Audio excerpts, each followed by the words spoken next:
Да, что там они еще ищут? Я знаю, что мечтал.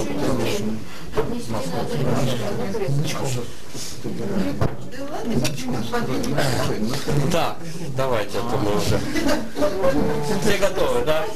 Почти все готовы. Ну что ж, дорогие наши родственники, наша большая, завидная для многих родня.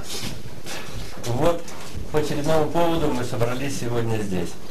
Нашему сегодня папе, нашему дяде, нашему, уже не знаю кому, даже там, деду, прадеду, свекру, кому. В общем, есть ли такое в родне звание, которого у него еще нет? Наверное, уже все собрал. Сегодня у него красивая дата. 85. Красивая дата, которой можно только позавидовать. 85 красивой жизни. Конечно. Вот. Который тоже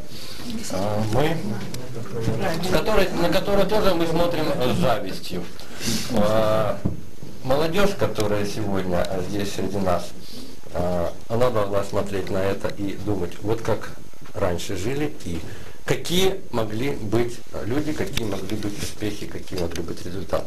Мы уже со своей стороны сегодня понимаем, что, к сожалению, такого мы уже не достигнем.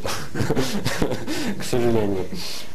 Вот. Но я хочу поднять сейчас вот этот вот тост за нашего папу, за нашего юбиляра, за 85, за эту красивую дату и красивую жизнь. За твое здоровье.